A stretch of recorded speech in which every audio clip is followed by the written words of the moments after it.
Básicamente, para votar tenías que registrarte previamente, esa era la opción habitual, tú te registrabas en un municipio y tenías tu colegio electoral donde ir a votar.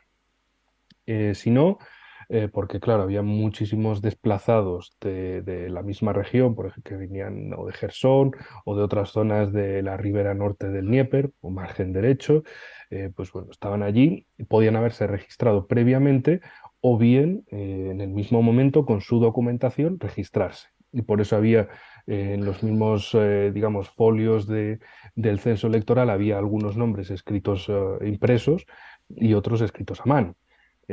Claro, alguno dirá: Pero entonces, si uno va con sus documentos a un colegio electoral y dice, estoy de aquí, entonces quiero votar, toman tus datos, puedes ir votando por todas partes.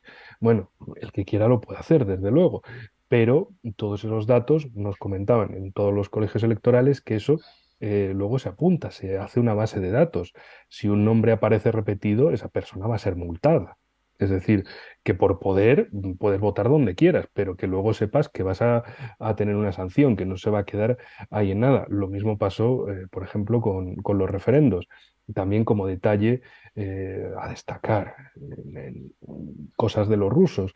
Por ejemplo, en los autobuses en España, uno entra por la puerta de delante y sale por la de atrás o las de atrás, porque así se aseguran de que el conductor se asegura de que todo el mundo, digamos, pique billete. Pero en el caso de Rusia no, en el caso de Rusia tú entras y sales por cualquiera de las tres puertas del autobús, del trolebús, del tranvía, y se confía en que la gente, por sinceridad, va a- a fichar, va a pasar el billete. Eh, Incluso detalles más peculiares, los autobuses, digamos, entre comillas, más privados, las marrutcas, una especie como de intermedio, de un minibús. Básicamente, en Donetsk, por ejemplo, fue donde lo viví por primera vez. Tú entrabas por cualquiera de las puertas, ibas pasando, le dabas el dinero a alguien que estuviera más adelante, más cerca del conductor, y ese dinero llegaba al conductor, se lo quedaba si era justo para el billete, o te devolvían el cambio y volvía el dinero hacia ti. Es decir, son cosas también para mostrar la manera de ser de la gente allí, que cosas que a nosotros nos parecerían impensables, pues allí son la costumbre, es lo normal. Dices, tú puedes subirte a un autobús y no pagar el billete, en 2 días se cierran todos los autobuses porque casi nadie paga. Pero bueno, que allí es esta manera. Y volviendo de la anécdota a la realidad, pues básicamente el proceso electoral era eso, el registro previo o el registro en la mesa con documentos que certificaran quién eras, que estabas ahí residiendo, y básicamente con eso ya pasabas a firmar. Bueno, a firmar a la... se me ha ido el nombre en español, a las cabinas de votación. Tú te podías cerrar con la cortinita y marcar el voto al partido que querías para cada una de las dos papeletas, como digo, para la Duma regional o para el partido judicial. Diputados por la Duma provincial o diputados por la comarca, por así decirlo. Eso, luego te ibas a la urna y podías, no había sobre, o sea, eran dos folios, tú podías doblarlo y que no se viera nada, podías meter el folio entero y que daba igual si se viera o no se viera el voto, nadie iba a decir, oye, ¿qué estás haciendo? ¿A quién estás votando? Nada de recriminar de, oye, ¿has votado a tal partido? ¿Has votado a tal otro? No, no. Y además, policías, soldados que estuvieran en los colegios electorales, ellos estaban con su misión de seguridad, evitar que hubiera cualquier interferencia en el proceso electoral que acabo de comentar. Nada de meterse a ver si la gente vota a este, vota al otro. No, no.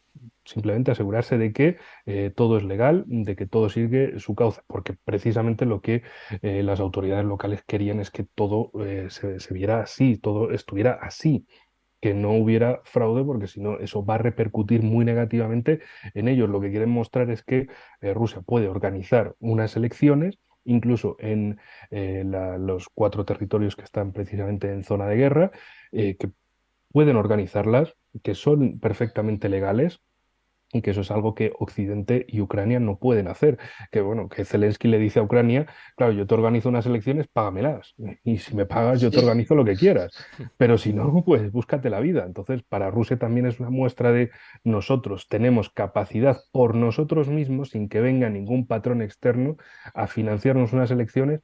Lo podemos hacer con total seguridad, ilegalidad, incluso en zona de guerra, y que es algo que el otro lado no lo puede hacer. Entonces, eso es también un detalle bien importante de todo esto y mostrar, pues básicamente que todo transcurría durante 3 días con normalidad, eh, sin ningún problema, sin ninguna, eh, por un lado, violación a la seguridad o violación a la legalidad del proceso. Y en fin, y también, y le paso ya la pelota a Fernando, que le noto ahí que está ahí de... Vamos, Impaciente, impaciente, está ya como impaciente. está ya como un toro que quiere entrar. Y una de las cosas también que notamos en todos los colegios electorales a los que llegamos, el primer día por la mañana había como una pequeña fiesta, como de alegría, de, mira, música, bailes regionales, como una sensación de estamos votando, estamos continuando la senda de la integración en Rusia, no somos una parte marginada, sino hemos vuelto a casa, sigue el proceso, siguen las aguas volviendo a su cauce. Y luego, claro, que eran 3 días. ¿Y por qué eran 3 días? Se preguntarán algunos. Pues básicamente para evitar cualquier tipo de aglomeración el primer día, que los ucranianos pudieran aprovechar para lanzar un coche bomba, un misilazo, un dron o algo y decir, mira, ha habido un atentado en tal, ha habido muertos, y que los medios en este lado, en Occidente, también señalaran que Rusia no puede proteger a sus ciudadanos, etcétera, etcétera. Por eso mismo eran 3 días y también por eso mismo nosotros íbamos bien acompañados siempre por militares para evitar cualquier cosa de esa, porque si a alguno de los expertos internacionales le pasaba algo, también sabían que desde fuera iban a decir, mira, ves, Rusia no puede garantizar la seguridad de nada, Rusia es incapaz, etcétera. Entonces todo iba al milímetro, detallado, estructurado para que todo siguiera según el plan y según la normalidad, para Fíjate, que nos entendamos. fíjate, hay una cosa muy interesante. eh, que claro, que nosotros aquí en Europa, vamos, somos la culminación de la democracia, ya hemos llegado ya prácticamente a la perfección democrática, y en fin, que diría nuestro querido amigo el jardinero Borrell, también conocido como Borrell el africano, por su participación en Níger vestido de tuareg y tal, antes del golpe en Níger, pero bueno, eh, y lo que decía, aquí no es como el señor Zelensky, como has contado, Enrique, que dice, bueno, democracia, no, no, elecciones en guerra, no es posible. Ahora bien, si nos dan 5.000 millones de dólares, oye, las organizamos. Esto, en fin, esto es aquí decimos popularmente, esto es hacer caja, básicamente. Y bueno, una cosa muy interesante, las urnas móviles, aparte de un tema de seguridad, porque aquí han venido diciendo los medios de comunicación, oh, solo han votado un día. Aquí, como si aquí, en España, por ejemplo, votáramos durante 14 días seguidos. Votamos un día. Es decir, bueno, tuviera 3 días, eh, era por un tema de seguridad, pero también por un tema de facilitar el voto. Me explico. Eh, Espera, espera, Fernando, te voy a dar un pase previo. vale, Que acuérdate que en la reunión con sí. Pavlova, con la directora de la Comisión Electoral Central de Rusia, yo le dije, menos mal que no tenéis voto por correo. Bien hecho, porque el voto por correo es una puta estafa y yo vengo de España y bien que lo sé. Y me dice, sí, sí, es verdad, y nosotros no vamos a poner el voto por correo. Y lo de el voto, las urnas móviles, que ahora lo puedes contar, ella dijo, esa fue una idea mía. Así que Sí, efectivamente. dentro... Vamos a haceros un poco de propaganda, Enrique, vamos a, en fin, como diría Francisco Umbral en sus buenos tiempos y tal, cuando le inventó Mercedes Milá a un programa y tal, y estaba preguntando de un montón de cosas de todo tipo y condición, y al final el hombre se enfadó y dice, pero que yo he venido aquí a hablar de mi libro. Esto ya es icónico, ¿no? Bueno, pues para tirarnos así un poco el tema de importancia y tal, estuvimos en la reunión con Panfiloa. Tuve la suerte de participar en una especie de mesa redonda y tal, en Rosilla Sigotnia, lo que nosotros conocemos aquí como Sputnik, es decir, y bueno, es Rosilla Sigotnia, Ria Novosti, que es lo que conocíamos como Sputnik, etcétera. Y allí estaba ella con nosotros y pues estábamos ahí opinando y tal. Y es decir, que estuvimos con la máxima autoridad electoral de toda Rusia. También luego lo estuvieron explicando, pero ya tenemos cómo hacen para asegurar que el voto no se cambia, que no haya ataques exteriores de ciberataques que puedan intentar manipularlo. Pero lo que iba a las urnas móviles, fíjate qué idea más buena. De lo que se trata es de facilitar el voto. Aquí, en España, bueno, hay solicitudes, si alguien no puede ir por lo que sea, puede solicitar una ambulancia, un enfermo, un discapacitado, que no le pueda llevar nadie, pero esto es una excepción. Allí no.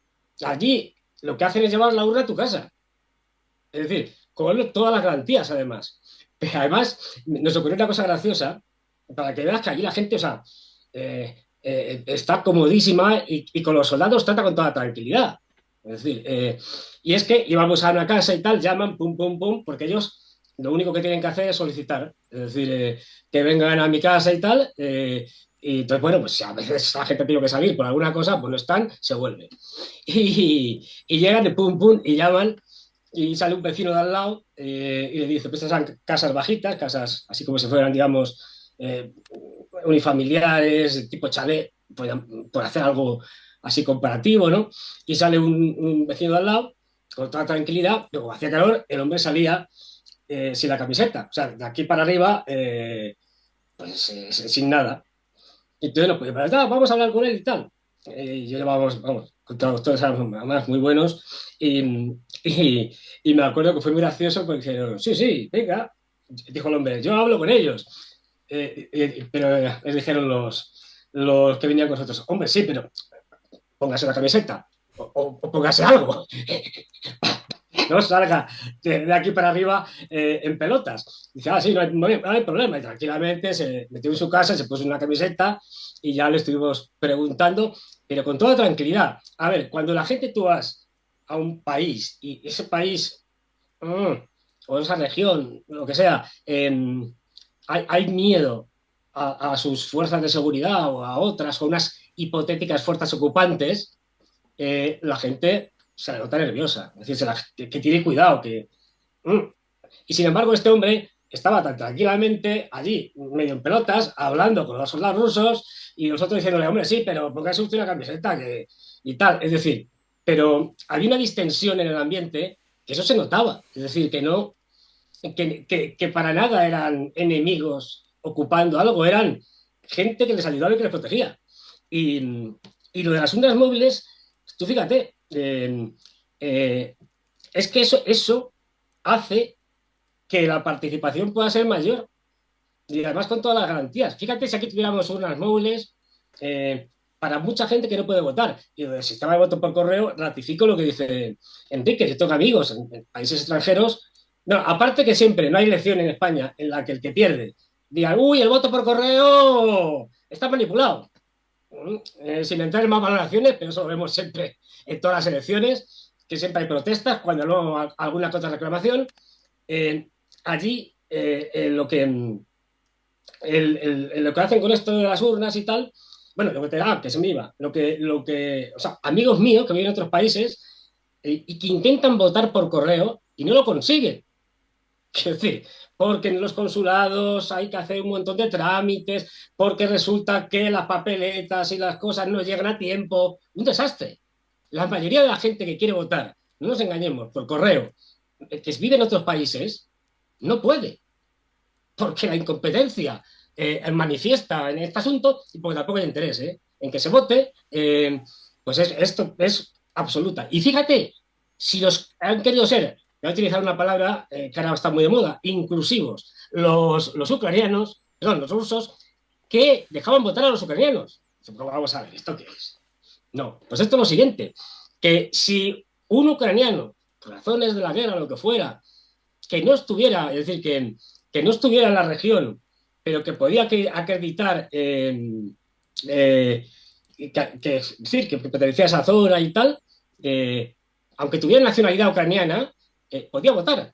Es decir, era cuestión de presentar el pasaporte y certificar que él había estado residiendo y, bueno, y ver su identidad y podía votar, porque querían hacer lo posible incluso para que pudiera votar aquel ucraniano que quisiera que no estuviera en la zona controlada por los